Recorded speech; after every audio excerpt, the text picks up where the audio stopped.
Kita sampai pada season terakhir kita dari tema yang sama tentang peperangan rohani. Mari kita lihat teks ini. Baca teks ini berulang-ulang. Pasti setelah ini semua hafal. Ya. Ayat 10 sampai 20 Efesus 6. Akhirnya hendaklah kamu kuat di dalam Tuhan, di dalam kekuatan kuasa-Nya. Kenakanlah seluruh perlengkapan senjata Allah, supaya kamu dapat bertahan melawan tipu muslihat iblis. Karena perjuangan kita bukanlah melawan darah dan daging, tetapi melawan pemerintah-pemerintah, melawan penguasa-penguasa, melawan penghulu-penghulu dunia yang gelap ini, melawan roh-roh jahat di udara. Sebab itu ambillah seluruh perlengkapan senjata Allah, supaya kamu dapat mengadakan perlawanan pada hari yang jahat itu dan tetap berdiri sesudah kamu menyelesaikan segala sesuatu. Jadi berdirilah tegak, berikat pinggangkan kebenaran, berbaju silahkan keadilan, kakimu berkasutkan kerelaan untuk memberitakan Injil damai sejahtera. Dalam segala keadaan pergunakanlah perisai iman, sebab dengan perisai itu kamu dapat memadamkan semua panah api dari si jahat. Dan terimalah ketopong keselamatan dan pedang roh, yaitu firman Allah. Dalam segala doa dan permohonan berdoalah setiap waktu di dalam roh, dan berjaga-jagalah dalam doamu itu dengan permohonan yang tak putus-putusnya untuk semua orang kudus. Juga doa supaya kepadaku, jika aku membuka mulutku, dikaruniakan perkataan yang benar, agar dengan keberanian aku memberitakan rahasia Injil yang kulayani sebagai utusan yang dipenjarakan. Berdoalah supaya dengan keberanian aku menyatakannya sebagaimana seharusnya aku berbicara. Mengikuti kronologi pembahasan saya ini, maka saya bicarakan beberapa hal. Pertama adalah hidup Kristen adalah satu peperangan. Hal kedua adalah mengenali musuh kita, yaitu iblis. Yang ketiga, bagaimana caranya supaya kita bisa menang. Dan saya akan menggunakan 3 cara, yaitu kekuatan kita dalam Tuhan, kenakan perlengkapan senjata Allah, dan tadi pagi harus berdoa. Maka berhubungan dengan poin yang ketiga, yaitu bahwa kita harus berdoa. Maka saya pada kesempatan ini masih akan membahas berkaitan dengan doa. Dan ini adalah poin kita yang keempat, yaitu bagaimana seharusnya kita berdoa dalam peperangan melawan setan. Bagaimana caranya kita berdoa? Kita sudah tahu bahwa dalam peperangan ini doa itu penting. Tanpa doa, semua perlengkapan senjata itu kalah, tidak bisa digunakan. Harus dengan doa. Tapi bagaimana kita berdoa, atau apa yang perlu kita doakan dalam konteks peperangan rohani ini? Nah, teks kita ini memperlihatkan beberapa hal yang berkaitan dengan doa ini. Pertama adalah bahwa kita harus berdoa senantiasa. Kita harus berdoa senantiasa. Perhatikan ayat 18. Dalam segala doa dan permohonan berdoalah setiap waktu. Berdoalah setiap waktu. Di bagian ujungnya dikatakan dengan permohonan yang tak putus-putusnya. Berdoa setiap waktu dengan permohonan yang tak putus-putusnya. Maka kata-kata setiap waktu dan tak putus-putusnya jelas menunjukkan bahwa doa di dalam peperangan rohani ini harus dilakukan senantiasa. Mengapa perlu berdoa senantiasa? Karena peperangan dengan setan adalah peperangan yang tiada henti. Pada bagian pertama saya katakan bahwa peperangan ini dimulai sejak hari pertama kita menjadi Kristen, dan akan selesai kalau kita sudah almarhum. Dan itu berarti bahwa kita berperang setiap hari. Kita senantiasa berperang. Karena berperangnya senantiasa, maka doanya juga harus senantiasa. Kalau perangnya senantiasa, doanya 1 bulan 1 kali, mati kita. Ya, O'Brien berkata begini, orang percaya harus berdoa setiap waktu, karena perjuangan mereka tidak pernah berakhir. Tidak ada saatnya kita tidak perang. Tidak ada saatnya kita berhenti perang kecuali sudah mati. Dan itu berarti bahwa tidak ada saatnya kita lalai di dalam doa. Dengan kata lain, doa harus dilakukan senantiasa. Jikalau tidak, maka kita pasti kalah di dalam pertempuran ini. Ingat, saya sudah singgung sebelumnya bahwa setan itu adalah pribadi yang tidak gampang putus asa. Dia mencobai Yesus 3 kali, tapi bahkan ketika Yesus sendiri mengusir dia, engahlah iblis, dia memang mundur.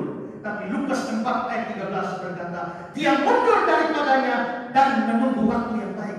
Dengan kata lain, setan tidak pernah benar-benar mundur. Dia mundur hanya untuk mencari strategi baru, hanya untuk mencari kesempatan yang baik untuk menyerang kita lagi.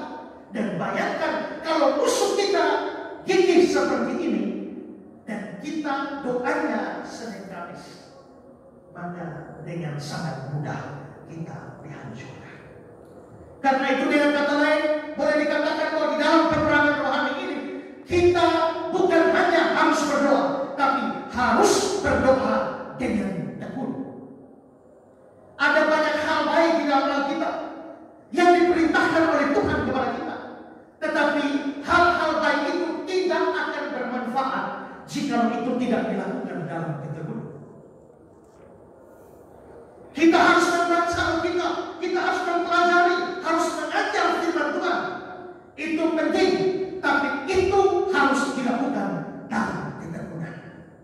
Makanya 1 Timotius 4 ayat 13, bertekunlah dalam membaca kitab suci, membangun dan mengajar. Semua itu baik, belajar, mengajar baik, tapi harus bertekun. Kita harus bersekutu, harus beribadah dengan senang-senang, tapi semuanya harus dalam ketekunan. Seperti jemaat mula-mula kisah 2 ayat 26, dengan bertekun mereka berkumpul tiap-tiap hari dan seterusnya dengan bertekun. Kita harus berbuat baik, tapi perbuatan baik pun harus dijalankan dengan ketekunan. Roma 2:6-7. Dia akan membalas setiap orang menurut perbuatannya, yaitu hidup kekal kepada mereka yang dengan tekun berbuat baik. Ketekunan. Kita harus menolak dosa, tapi menolak dosa juga harus dengan tekun. Kalau bicara begini, saya ingat Yusuf dalam Perjanjian Lama. Bagaimana Nyonya Potifar tergoda dengan Yusuf yang dikatakan oleh kitab suci, manis sikapnya, elok parasnya. Manis sikapnya, elok parasnya. Ada yang manis sikapnya, parasnya menyedihkan. Ada yang parasnya luar biasa, tapi sikapnya seperti setan. Tapi Yusuf ini manis sikapnya, elok parasnya. Bagaimana mungkin Nyonya Potifar tidak tergoda? Dongeng Yahudi mengatakan bahwa satu kali ada arisan ibu-ibu Mesir. Dan ibu-ibu Mesir dulu, Yusuf maju antara minuman ibu-ibu Mesir. Lalu Nyonya Potifar bilang, kalian yang lihat dia satu kali saja begini, bagaimana dengan saya yang lihat dia tiap hari? Itulah sebabnya Nyonya Potifar membujuk Yusuf, tapi dia tidak hanya membujuk Yusuf, dia membujuk Yusuf dengan tekun. Tapi luar biasanya Yusuf juga menolak. Bukan hanya menolak dengan tekun. Maka Kejadian 39:10, walaupun dari hari ke hari perempuan itu membujuk Yusuf, berarti ini Nyonya Potifar tekun, yaitu tekun membujuk.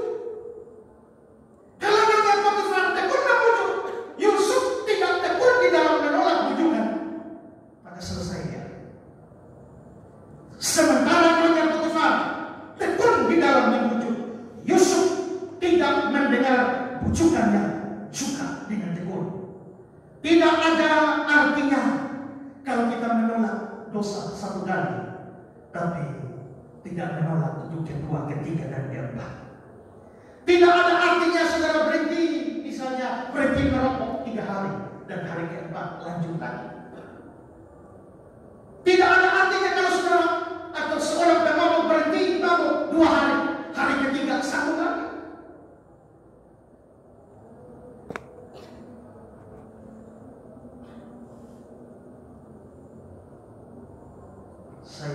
berjuang diet sudah 15 tahun ini. Tapi gue diet 2 hari, hari ketiga kembali lagi seperti semula. Lalu diet lagi 2 hari lagi kembali lagi seperti semula. Jadilah begini. Karena itu setelah maka ketika kitab suci mengajar kita harus berdoa, maka berdoa pun harus dilakukan dalam ketekunan. Roma 12 ayat 12. Sabarlah dalam kesesakan, bertekunlah dalam doa.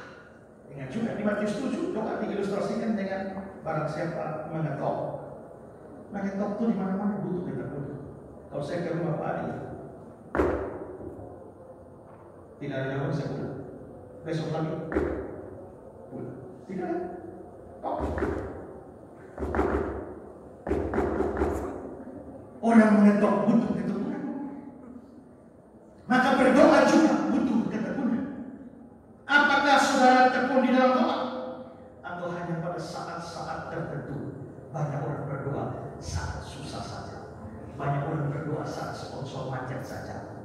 Banyak orang berdoa hanya kalau ada kesulitan yang besar. Tapi ini perang.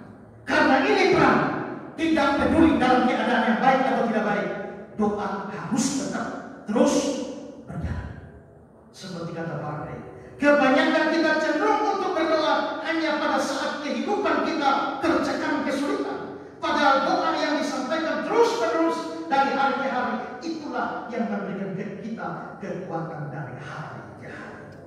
Dan karena itu Paulus sudah berkata dalam 1 Tesalonika 5:13, tetaplah berdoa. Dalam perang melawan setan, doa harus tekun. Kedua, kita harus berdoa dalam roh. Berdoa dalam roh. Ayat 18. Dalam segala doa dan permohonan berdoalah dalam roh. Berdoa dalam roh. Apa sebenarnya berdoa dalam roh? Banyak orang menafsir salah ini dan berkata berdoa dalam roh itu artinya berdoa pakai bahasa roh. Gara-gara pemahaman yang aneh dan keliru seperti ini, apalagi dikaitkan dengan konsep tentang baptisan atau pemenuhan Roh Kudus, lalu mereka berkata bahwa orang kalau tidak bisa berdoa pakai bahasa roh, artinya belum dibaptis Roh Kudus, belum dipenuhi Roh Kudus. Seorang barulah dipenuhi Roh Kudus jika dia bisa bahasa roh. Saudara boleh hebat bagaimana kalau tidak bisa bahasa roh? Saudara belum dipenuhi Roh Kudus, belum bisa dipakai. Banyak punya pemahaman seperti itu. Pada waktu saya dengan teman saya, alumni dari sini juga saudara Ananias Leo, pelayan di Bali, kami ikut acara Bali Partnership, kumpulan hamba-hamba Tuhan se-Bali, lalu membagi dari kelompok-kelompok doa. Lalu saya dan dia bergabung dengan kira-kira 12 orang hamba Tuhan lainnya, dibagikan pokok doa untuk berdoa. Dan pada saat berdoa itu semua mulai bahasa roh. Semua ini. Dan ada yang aneh pada waktu itu. Ke-10 orang yang lain itu semua bahasa roh, cuma saya sama Ananias yang tidak berbahasa roh. Tapi 10 orang itu saling berangkulan. Tapi tidak ada bagian sana tidak merangkulnya, bagian sini tidak merangkul saya. Kenapa kita tidak dirangkul? Mungkin karena kita tidak bahasa roh. Kita berdoa sungguh-sungguh, tapi tetap tidak ada yang memeluk kita. Karena kita pun tidak bahasa roh. Sementara mereka semua bahasa roh. Kita doa kuliah. Kalau saya mulai duluan.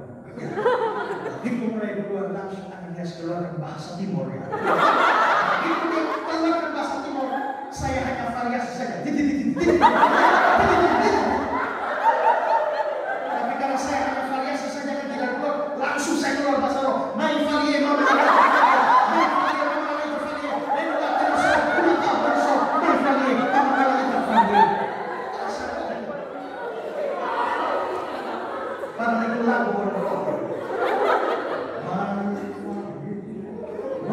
My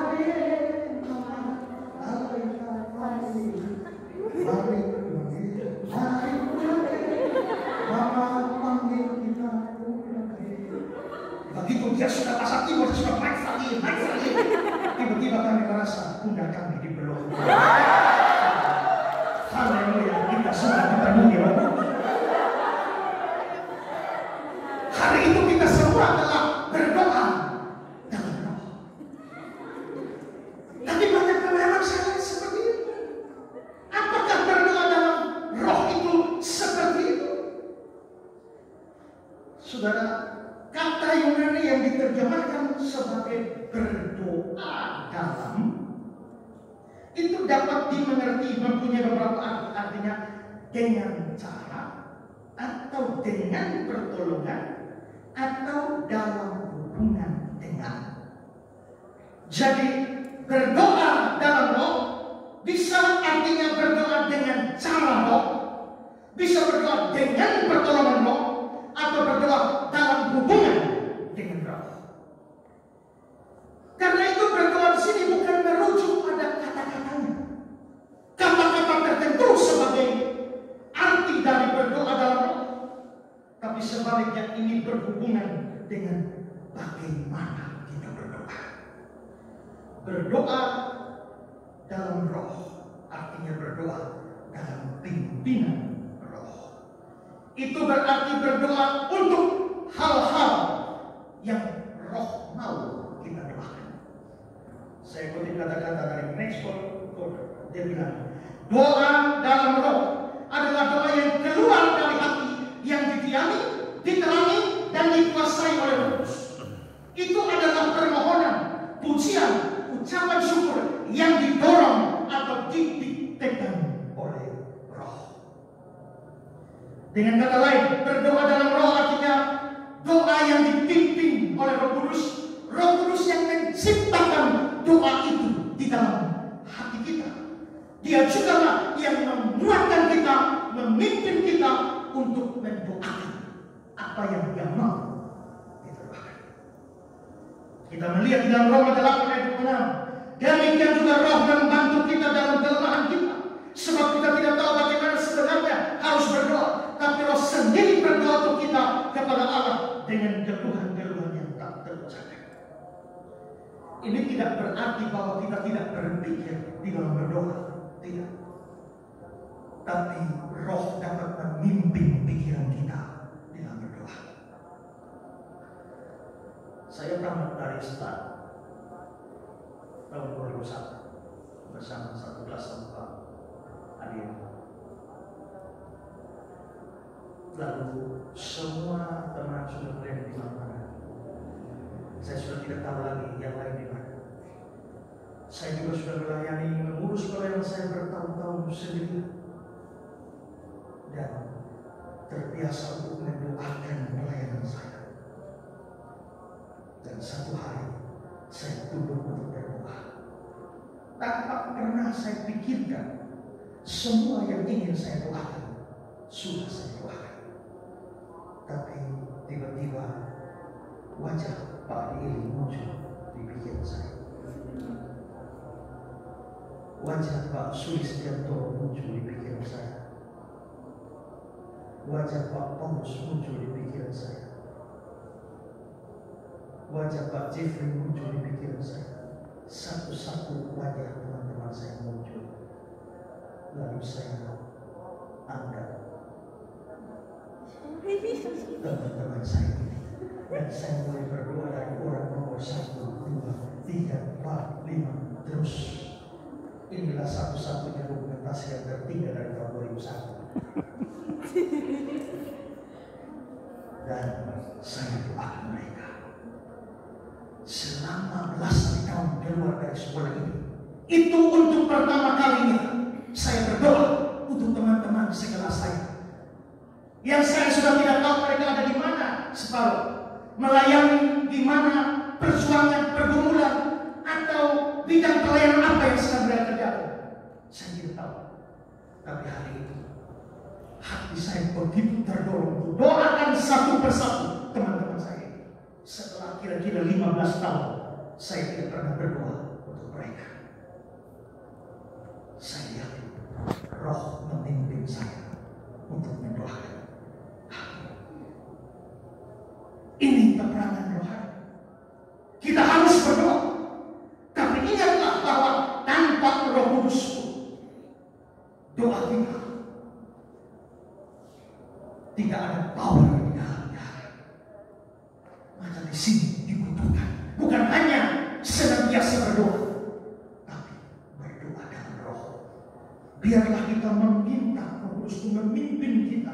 Kita tentu tidak salah mempunyai hal-hal yang kita doakan secara rutin, tapi kita tetap perlu terbuka pada saat saya tunduk dan berdoa. Biarlah Roh memimpin saya dan memberitahu saya apa yang penting, apa yang perlu, apa yang urgen untuk saya doakan sekarang.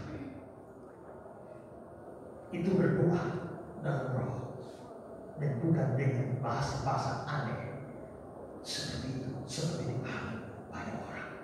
Doa senantiasa, doa dalam roh. Ketiga, kita harus berdoa untuk orang Kristen yang lain. Perhatikan ayat 12.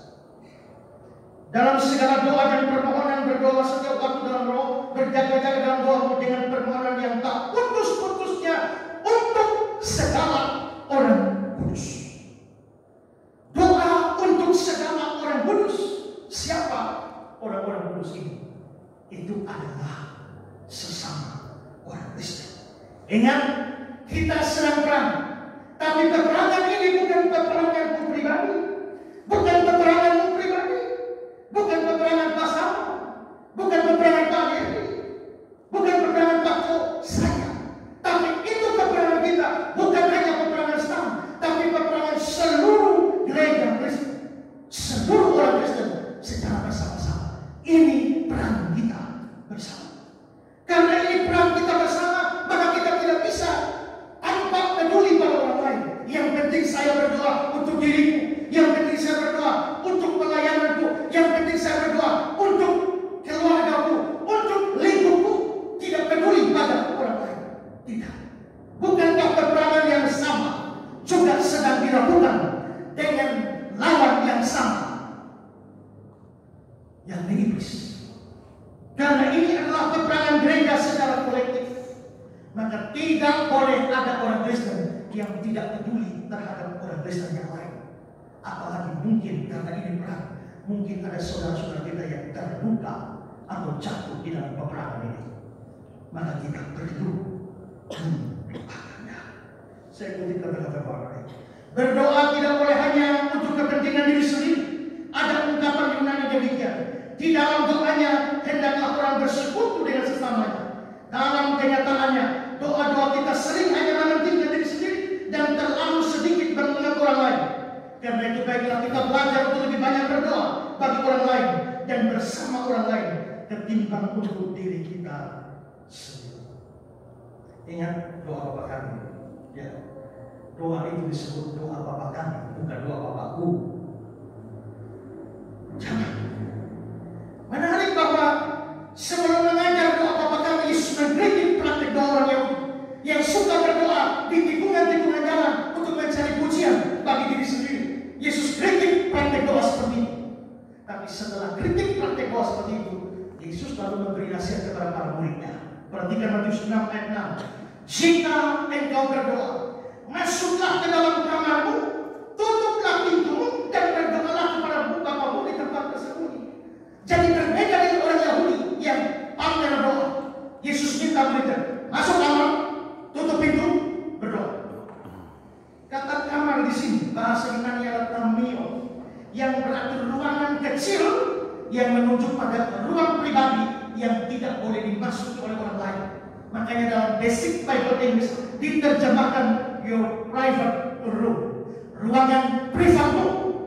Dan ini memberikan kesan bahwa saat seorang masuk ke dalam tamiang itu, si pendoa hanya sendiri di dalam tamiang itu, tidak ada orang lain di sana. Maka dalam contemporary English version dikatakan when we go into a room alone. Kalau kamu berdoa, masuklah ke dalam kamarmu sendiri. Maka waktu saya melakukan perintah Tuhan ini, saya masuk kamar, saya sendiri di sana, dan urusannya hanya saya dan Tuhan. Kalau hanya saya dan Tuhan, maka ini urusan Tuhan dan aku. Dia adalah Bapakku, karena dalam ayat itu dijelaskan juga bahwa dia Bapakmu. Matius 6 ayat 6 ada kata-kata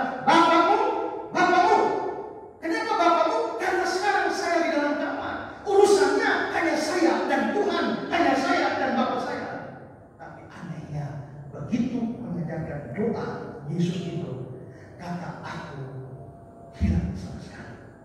Mestinya masuk akal. Kalau saya dalam kamar sendiri dan hanya saya sendiri dan Tuhan, maka waktu saya sapa Tuhan, Bapakku yang di surga, berikanlah aku makanan hari ini.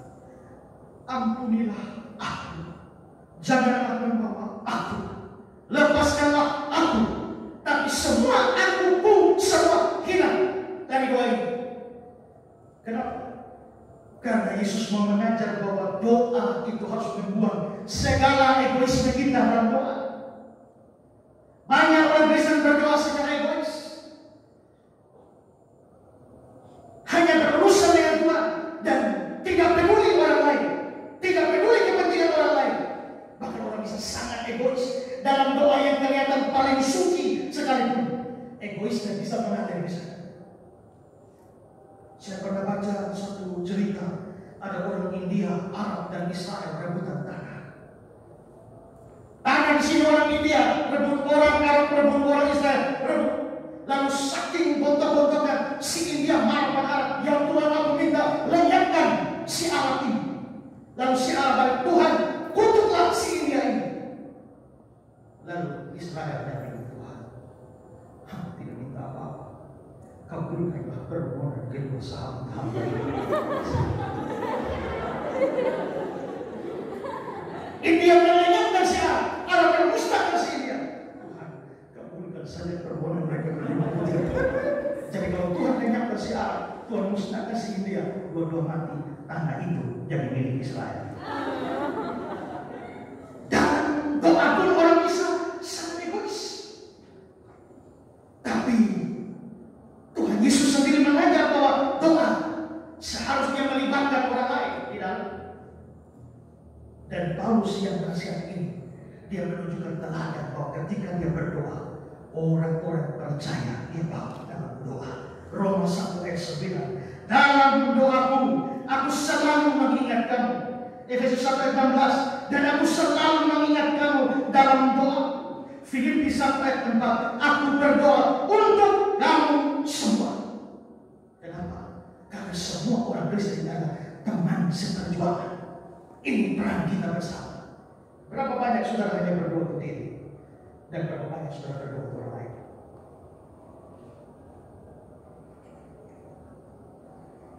Keempat, kita harus berdoa khusus hamba Tuhan.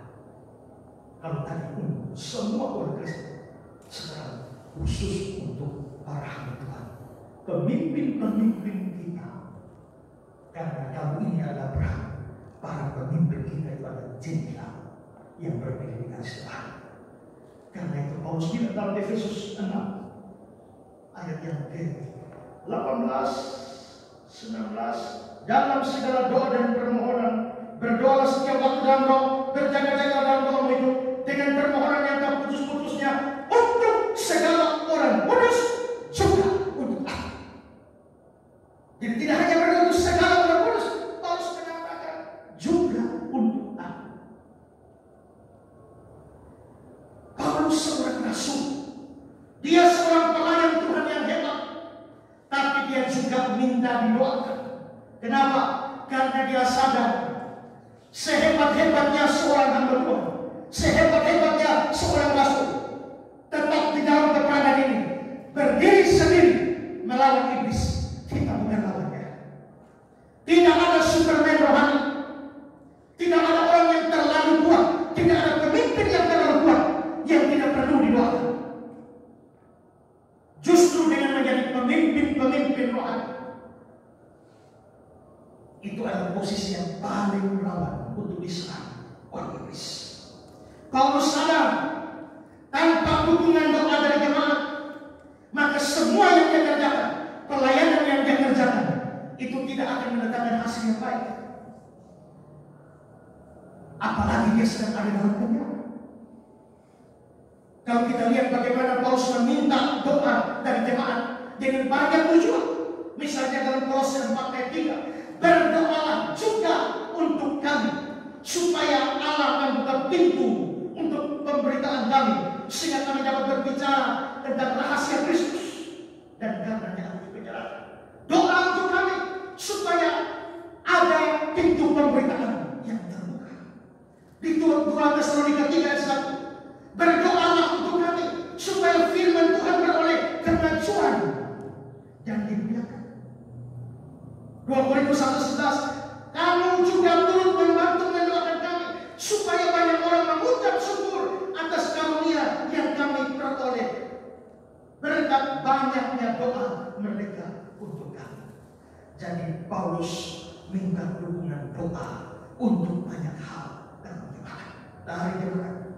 Tapi khusus pada teks kita, dia berdoa minta dukungan doa supaya perhatikan ayat 19. Juga untuk aku, supaya kepadamu, jika aku membuka mulutku, dikaruniakan perkataan yang benar, agar dengan keberanian aku beritakan rahasia ini yang kulayani sebagai utusan yang dipenjarakan. Berdoalah supaya dengan keberanian aku menyatakannya sebagaimana seharusnya aku berbicara. Maka sebenarnya di sini Paulus minta didoakan untuk 2 hal. Yang pertama, supaya perkataannya yang keluar itu benar, maksudnya pemberitaan yang benar, dan yang kedua ada keberanian memberitakan. Ini 2 hal yang penting dari seorang Tuhan. Yang keluar benar, tapi juga berani. Masalahnya ada orang yang punya yang benar, tapi tidak berani kasih keluar. Dan ada yang terlalu berani kasih keluar, tapi tidak benar. Ada banyak orang punya pengajaran yang benar, pengertian Injil yang benar, tapi menutup diri sedemikian rupa sehingga itu tidak dikabarkan dan mempengaruhi orang. Tapi ada banyak orang yang ajarannya sesat, tapi rajin sekali ngomong. Saya selalu bilang begini, bahwa penyesat ini dari dulu sudah ada, tapi belum keluar. Kenapa? Karena paling-paling dia menyesatkan di gerejanya kalau ajarannya sesat. Tapi dengan adanya dunia medsos sekarang, di mana semua berlomba-lomba pakai YouTube, maka tadi ajaran sesatnya hanya di gerejanya yang bisa menyesatkan 20 orang. Tapi tiba-tiba dia bikin akun YouTube dan dia mulai mengkhotbahkan, dan yang nonton 100.000 orang, maka 100.000 orang berpotensi disesatkan. Saya tahu ada hamba-hamba Tuhan yang punya pengajaran yang benar, tapi mereka tidak memanfaatkan media yang ada untuk beritakan yang benar, atau mungkin sudah tidak berani memberitakan yang benar. Tapi ada banyak yang sesat-sesat, yang gila-gila, tapi berani sekali beritakan firman. Model seperti Erastus Sabdono yang ngajar ajaran yang mirip saksi Yehova, ada major bank dan minor bank. Ada Allah mayor dan Allah minor. Bapa Allah mayor, Allah mayor. Yesus itu Allah minor. Berdoa kepada Bapa dalam nama Yesus, tapi jangan berdoa pada Yesus. Tapi setiap hari live dan beritakan model seperti itu. Belum lagi model Yosua dengan ajaran sesatnya tentang Tritunggal. Tiap hari live, tiap hari beritakan. Ada banyak yang ajarannya sesat, rajin dan berani. Ada banyak yang punya benar, tapi tidak mau enggan dan tidak berani. Paulus minta hal ini supaya kalau dia keluarkan benar, tapi sekaligus ada keberanian. Butuh yang benar dan yang berani. Ada yang benar tidak berani, banyak yang berani tapi dia benar. Maka tadi saya ngobrol banyak dengan Pak Tuh. Kemarin saya ngobrol banyak dengan Pak Sandi. Apa yang harus kita buat? Ya. Saya bilang Pak Tuh ini khotbahnya bagus, kayak ngomongnya mantap. Ya. Tinggal kita dorong dan bangun untuk bersama-sama mempengaruhi. Karena saya berkata YouTube ini medan pertempuran. Pertempuran antara kebenaran dan kesesatan. Salah satu syarat supaya kesesatan mereka bela adalah yang benar-benar diam. Paulus minta supaya apa? Supaya diberikan kebenaran sekaligus keberanian. Karena ini perang. Kalau yang diberitakan tidak benar, setan benar. Tapi yang dengan berani, setan juga menang. Maka ini berani, butuh kebenaran dan butuh keberanian. Selain itu juga, pemimpin-pemimpin Kristen itu mempunyai tanggung jawab yang besar yang Tuhan berikan. Tanggung jawab untuk menggembalakan, tanggung jawab untuk mengajar. Makanya Paulus bicara pada Timotius, 1 Timotius 4:16, awasi dirimu sendiri, awasi ajaranku, engkau akan menyelamatkan dirimu dan semua orang yang mendengar engkau. Dalam Ibrani 13:17, mereka berjaga-jaga atas jiwamu.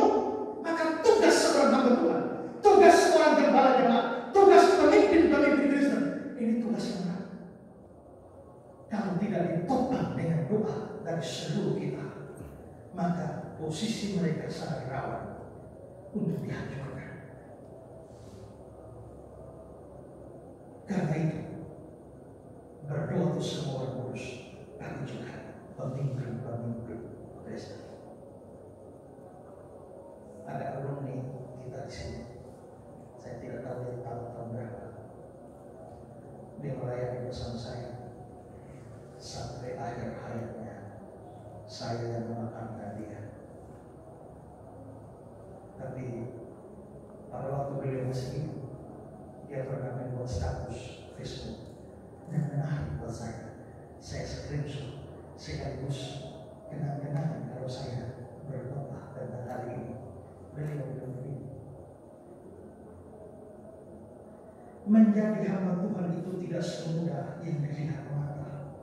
Mungkin kita mengira bahwa tugasnya hanya berkhotbah, namun sesungguhnya hamba Tuhan sendiri harus bertarung dengan berbagai pengajaran dan yang berusaha mencengkram pemikiran umat yang dia layani.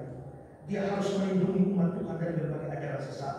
Karena itu berdoalah bagi hamba-hamba Tuhan yang melayani kita. Beliau sudah ada di pangkuan Bapa di surga, tapi kata-katanya ini mengandung kebenaran yang penting. Pemimpin-pemimpin itu sebenarnya ada pada garis depan pertarungan rohani ini. Dan kalau mereka tidak ditopang dalam doa, itu bahaya. Seberapa kita berdoa untuk pemimpin-pemimpin rohani, seberapa saudara berdoa untuk pemimpin-pemimpin sekolah ini, dosen-dosen, seberapa saudara berdoa untuk gembala-gembala di mana saudara melayani, atau pemimpin-pemimpin Kristen lainnya. Selain itu saudara, ini konteksnya peperangan melawan setan. Maka Paulus meminta dukungan doa dari jemaat supaya dia kuat terhadap serangan setan ini. Sadarilah bahwa setan senang menyatukan semua anak Tuhan, tapi setan jauh lebih bersukacita kalau dia bisa menjatuhkan seorang anak Tuhan yang adalah pemimpin rohani. Dan itu lebih baik. Apalagi kalau hamba Tuhan yang banyak beritakan Injil, maka setan mengarahkan panah-panah terbaiknya untuk menyerang hamba Tuhan itu. Karena itu jangan heran, justru ketika pemimpin-pemimpin yang setia terhadap Injil, beritakan firman, justru hidupnya banyak diserang. Dan dalam serangan itu banyak pemimpin-pemimpin gereja yang bertumbangan. Ada orang pernah berkata bahwa penyakit yang menjatuhkan atau serangan yang menjatuhkan hamba Tuhan, mungkin konteksnya adalah hamba Tuhan laki-laki bertiga harta, tahta, wanita. Kita tahu berapa banyak pemimpin gereja hancur karena harta. Berapa banyak yang hancur karena tahta, dan berapa banyak yang hancur karena wanita. Jika hamba Tuhan yang adalah laki-laki. Terlalu banyak contoh yang kita bisa ambil dari dunia kekristenan. Pemimpin-pemimpin yang seharusnya menjadi teladan, yang seharusnya ada pada garis depan memimpin pertarungan, kita menyaksikan dengan mata kita bahwa mereka roboh. Dan dengan mudahnya kita menyalahkan mereka. Tapi pertanyaannya, sebelum menyalahkan mereka, kamu berdoa tidak untuk mereka? Karena ini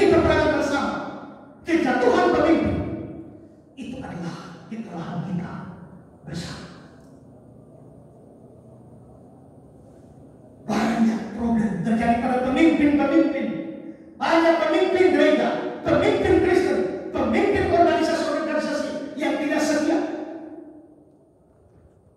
Saya lupa tahun berapa, tapi Pak Frans pernah berkhotbah di tempat ini tentang kesetiaan. Dan beliau berkata bahwa kita dipanggil untuk setia dalam 3 hal.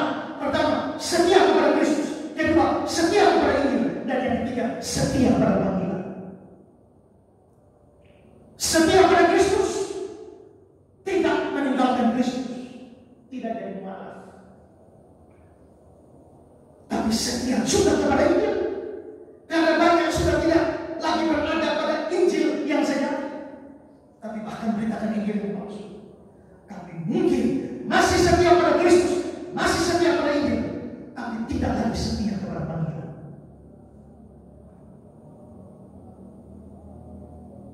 Karena itu pemimpin-pemimpin perlu didoakan. Pemimpin-pemimpin perlu didoakan supaya punya motivasi yang benar. Karena banyak pemimpin melayani, tapi motivasi menjadi salah. Saya selalu berkata bahwa action bisa sama, tapi motivasi bisa beda. Pernah lihat kucing kejar tikus? Apa yang sama? Sama-sama lari. Tapi coba kau tanya, kenapa kucing lari? Kenapa tikus lari? Kamu mendapatkan jawaban berbeda. Kucing lari karena lapar dan ingin makan. Tikus lari karena takut dan ingin selamat. Jadi satu lari urusan perut, satu lari urusan nyawa. Sama-sama lari, motivasinya beda. Orang bisa sama-sama melayani, orang bisa sama-sama berkhotbah, orang bisa sama-sama bernyanyi, orang bisa sama-sama memimpin pelayan-pelayan, tapi motivasi berbeda. Banyak pemimpin Kristen motivasi menjadi milik gara-gara uang. Saya tidak tahu Pak, kami mau mengundang Pak Esa. Mohon tanya, tarifnya berapa? Kenapa dia bertanya begitu? Lalu saya katakan, kenapa dia bertanya begitu? Mungkinkah sudah merupakan kebiasaan bahwa mengundang pengkhotbah harus pakai tarif? Beberapa tahun yang lalu, waktu masih ada harian mingguan Gloria, ada judul besar, pendeta pasang tarif. Lalu di situ saya baca ada cerita bahwa seorang majelis menyampaikan kesaksian. Lalu dia mengatakan bahwa gereja mereka tidak punya pendeta. Lalu mereka mengundang pendeta tertentu datang berkhotbah di gereja mereka. Setelah itu pulang dikasih persembahan kasih. Beberapa bulan berikut ditelepon lagi, Pak Pendeta, kami yang mati berkati sekali yang pelayan pendeta. Bisa ke pendeta datang berkhotbah? Dia bilang, dia balas, cari saja pendeta lain. Saya bukan pendeta 200.000. Rupanya dia dikasih amplop 500.000. Tersinggung dia. Sudah tahu, sekarang ada saya berkhotbah dan saya didekati. Mereka siap, ada orang-orang yang kerjanya adalah menawarkan berkhotbah di gereja mereka. Jadi misalnya mereka lihat, oh saya di gereja ini. Mereka akan tahu, nanti mereka pergi ke gereja, ada pendeta kamu, ada pengkhotbah kamu, coba di kesempatan. Ya, tapi sudah yang mau lebih dulu. Berapa pembagian? 70-30. Jadi kalau saya dipromosikan di sana bisa khotbah saya dapat 1 juta, saya 700.000, calonnya 300.000. Dan bahkan diberitahu pada saya bahwa ada pendeta yang saking ingin dipakainya. Ini kan perjanjian 70-30, tapi dia pendetanya berani turunkan bagiannya 50-50. Nah saya, memangnya udah jadi tidak punya pembawa. Sampai harus dicari-cari pembawa. Banyak pengusaha tunggal gereja, tapi tidak mau berkhotbah. Dan kerja mereka cari pembawa yang bagus, undang artis yang bagus, datang menyanyi, banyak orang datang, kolektanya banyak, persembahannya banyak. Kasih pendeta 1 juta, penyanyi 1 juta, masih ada saldo 15 juta. Sehingga banyak orang, banyak hamba Tuhan melayani. Ujung-ujungnya hanya duit yang dari besar. Nah, model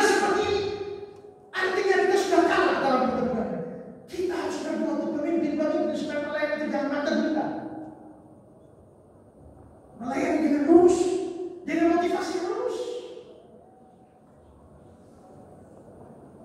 Banyak hamba Tuhan beritakan firman, bukan lagi firman Tuhan yang diberitakan, segala macam pengalaman mereka yang diutamakan di dalam pemberitaan firman. Apalagi kalau sudah tua. Saya melihat beberapa hamba Tuhan yang sudah tua, dan saya Tuhan tolong saya supaya nanti saya tahu begini.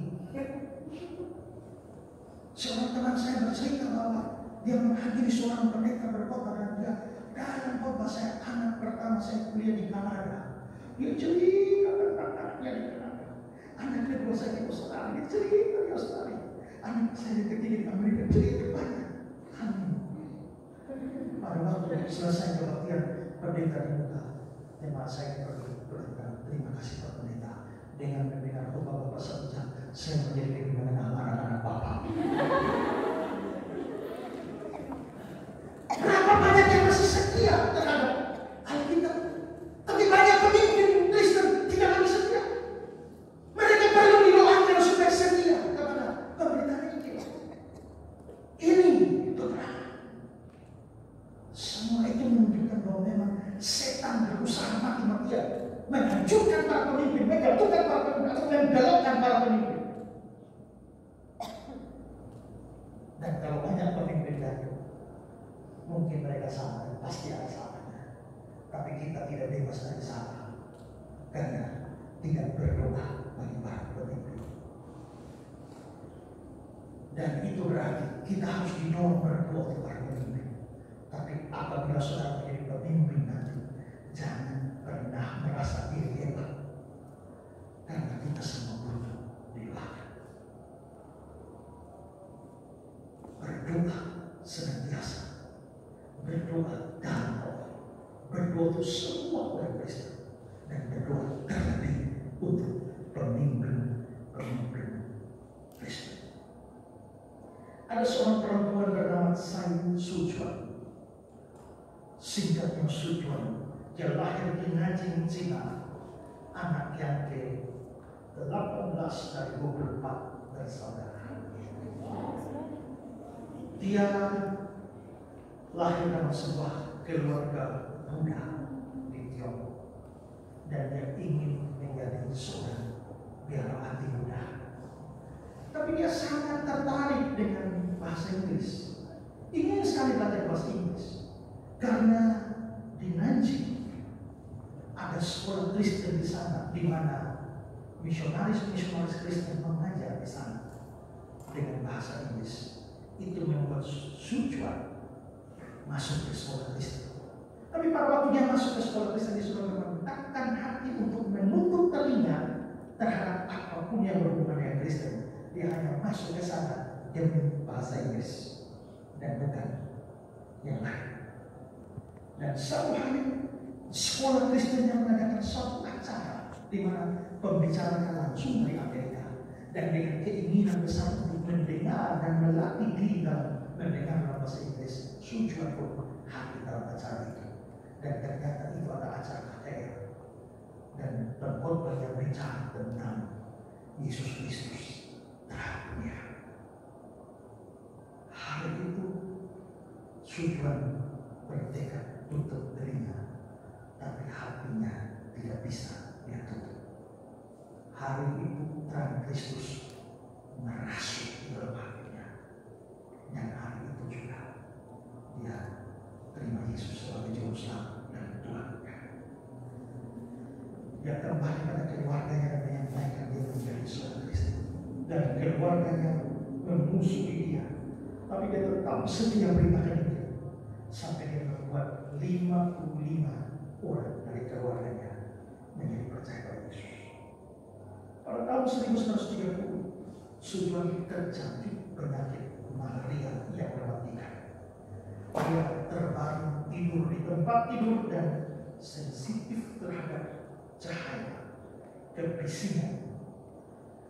Dan itu berarti bahwa dia tidak boleh mendengar suara yang bising, walaupun bagi kita normal, dan tidak bisa melihat cahaya dalam takaran normal kita. Kalau tidak, maka seluruh tubuhnya itu akan mengalami sakit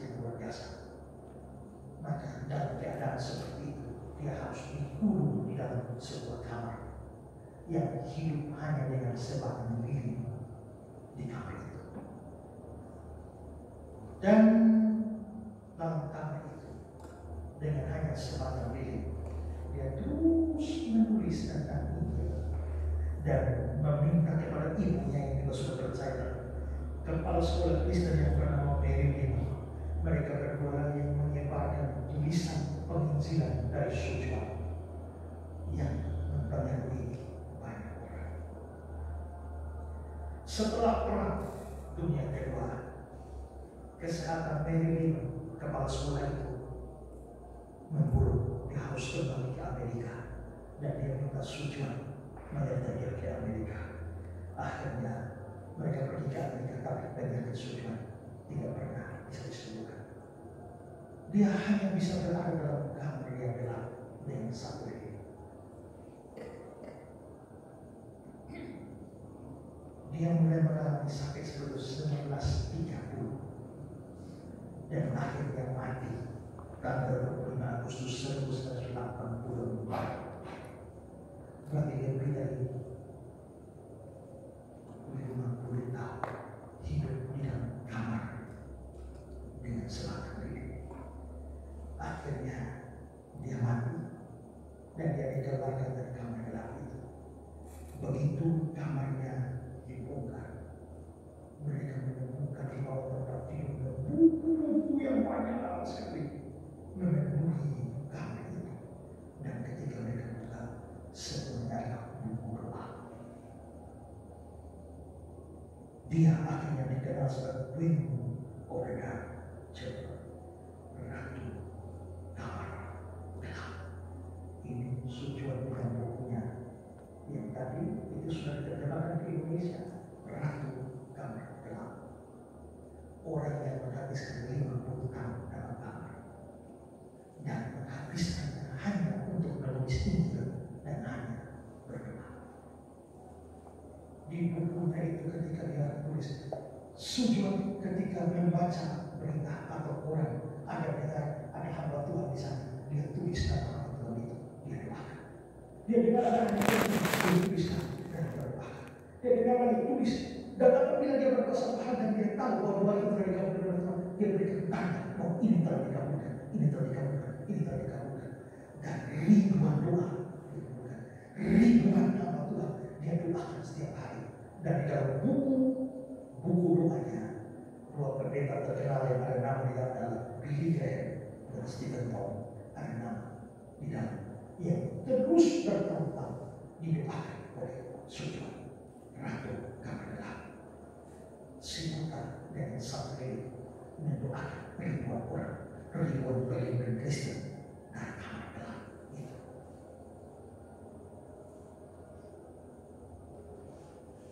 Orang seperti saya Tuhan pakai untuk memberkati banyak orang.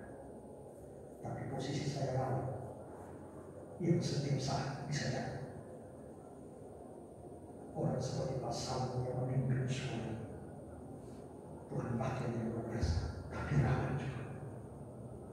Semua dosen yang mengajar saudara, posisinya rawan. Semua teman saudara, rawan semua. Kami berada di garis depan pertemuan ini dan tiap saat bisa jatuh. Karena itu, 1 Tesalonika 5:23, saudara-saudara, doakanlah. Ini peperangan kita bersama.